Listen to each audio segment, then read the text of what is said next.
係，大家好，我係郭立賢。經過上五輯我哋講咗錢啦，講咗男人嘅桃花之後呢，我哋入去一啲我哋人生比較基本嘅題目，就係健康。呢個唔可以忽略嘅一環嚟嘅。咁今日我攞個命盤出嚟呢，呢位命主就有腎病嘅。好，腎病喺中醫腎入手。咁相應喺八字我唔識啊，七正四餘啦，其他所有嘅東方嘅術數呢，同水有關嘅星象呢，太多水嘅話呢，都係唔好嘅。咁喺斗數上面呢，水汪汪過分多嘅時候，再加埋多煞忌飛入去呢，咁容易產生水道嘅問題。咁呢位命主就女性嚟嘅，即係腎病。如果男性嘅話咧，可以推算佢可能係呢個前列腺啦，當然腎病都有關啦。咁甚至耳鳴都係一啲腎虛腎弱嘅先兆嚟嘅。尤其是龍詞代表陰虛耳聾，當然係要配上其他星象啦。好，我哋先睇呢個命主嘅命盤。呢位命主咧就天機天梁守命嘅，喺神宮裏面咧坐一粒零星。尤其是今集講病啦，講病唔可以忽略呢粒星叫華蓋。華蓋咧就係你當佢係呢個華佗啦，在世華佗，就係同醫藥有關嘅，同濟世為懷有關嘅，同救人有關嘅。但係天梁再配上華蓋咧，就係一個你可以咁樣去演繹。天梁係一粒老人星，華蓋咧又係一粒救藥、一粒解藥嘅星，所以合成一個意象咧，就係呢個人通常有真係有助人之心嘅，主動去幫人嘅，咁但係相對亦都有附帶另外一樣嘅條件，就係佢唔係淨係得一個對現嘅。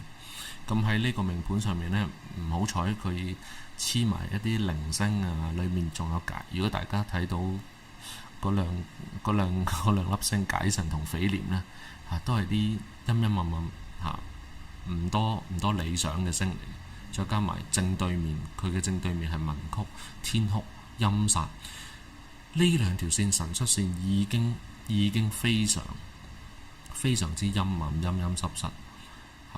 再加上我哋如果睇頭先講過，腎病喺中醫五行裏邊屬水。咁上一集嘅泛水桃花已經講過咯，就係子宮就係屬水，即係北方嘅地方，呢個東南西北正北方喺後天八卦係坎卦。咁子地咧亦都係最多水嘅地方嘅。今年庚子年都係多水嘅。咁我哋仲有睇先，6月3號、6月4號就入去24節氣裏邊入5月啦。咁水火相沖，咁當然唔希望有啲咩大事啦。咁但係睇個勢，係啦，呢個題外話嚟嘅，咁唔想講咁多啦。總之就希望冇事啦。好，我哋翻入嚟呢個命盤。呢個命盤子地嘅時候呢，上一堂嘅泛水桃花，貪狼就屬木噶嘛。咁五行裏邊水生木，所以嗰粒叫做水大木漂。咁但係呢一楷嘢呢，今次呢楷嘢呢就另外一回事啦。天同本身屬水嘅，仲要化忌添，又喺水地。咁三方見到啲咩呢？最攞命係見到零星、火星一齊飛入去。咁太陰呢，本身呢日月就即係太陽同太陰本身就應該凌駕五行之外嘅。咁但係放之於人性上面呢，其實太陰亦都係一粒非常唔穩定嘅星，非常之猶豫不定、浮游不定嘅。咁所以佢本質亦都係算係傾向屬水。呢個就水過多啦，呢個位子地天同化忌，太陰化科，跟住受火靈長期照耀。咁頭先講咗啦，命宮呢一組神出線已經唔靚啦。呢個命宮仲要見到呢個子宮呢個位置嘅喎。咁所以從命宮出發定係從呢個子地出發、子宮出發，都唔係一件理想嘅事。好啦，咁我要講快啲啦，嘥咗太多時間講其他嘢。呢個命盤呢，紫微七煞嘅盤呢，大家要小心，因為有4個空宮位置。咁4個空宮位置，空宮係代表咩呢？唔係代表佢冇能量喺裏邊，唔係代表佢冇星耀喺裏邊，只係力量唔明顯。咁再者因為真係冇主星呢啲紅色紫微七煞啦，天機天梁呢啲冇嘅咁我哋嘅做法係正對宮。如果呢個宮位就係天同化忌太陰正照入去，同樣太陽巨門就會照咗入呢度咁佢個影響就好似係即係夏日炎炎，你見到對面大廈打開隻窗，咁隻窗就反映咗嗰個太陽光照射撐住你對眼咁佢嘅影響都一樣喺度，只不過係一種相應好似影子嘅反應咁啦喺呢個階段我哋唔需要搞咁深入住，咁樣去理解先就得。另外仲有呢組啦，鈴星又照咗入嚟呢個位啦，天機天梁鈴星又照咗入嚟呢個位啦，所以呢4個空宮呢係幾麻煩嘅喺呢個命盤上面。好，跟住我哋跳入去其實呢個又賣個關子啦。其實佢呢個運嘅時候呢，當然係有啲契機嘅，不過我就冇講啦。14到23係有問題㗎。延伸到去病發嘅時候，就係24到33行正太陽。太陽本身就代表散發。咁你一位命主之前2個人帶住啲咩佢可以散發出嚟呢？除咗佢本身嘅才情，除咗佢本身個人嘅性格，即係佢命主係好好心嘅，好心地嘅，真係有天梁化蓋嘅心。不過佢自己身體亦都有問題，最慘就係呢度。咁我淨係勾畫呢2個空宮出嚟啦。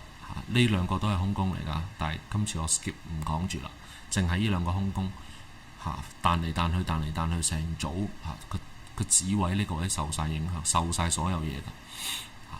譬如係啲咩呢？太陽巨門飛入嚟呢度咁個子位咪受第一永恆受火星鈴星照耀第二天同永恆化忌嘅，第三呢隻太陽化祿都飛埋入嚟咁成組就將佢呢樣嘢都撻起埋。同樣呢個宮位天機鈴星嘅亦都會照入嚟，太陰天同亦都會照入嚟。換句話講，佢呢個運嘅命宮運命25到33歲呢個運命呢，冇嘅4塊貪陰有機，你會睇到成組太陰化科變化權喺呢個位，即係太陽見到呢個位天機天梁同埋鈴星喺呢個位，太陽佢嘅命宮呢個位置又見到。咁延伸咗出嚟啲咩呢？即係火星太陽見到，鈴星太陽又見到，天同化忌太陰化科變化權又見到，亂過亂世佳人裡面仲有另外一粒都係關乎病嘅星，遲下有機會再講啦。天月呢啲天虛連解，亦都可以顧名思義咁去演繹嘅。所以命主喺呢個運病發得好犀利。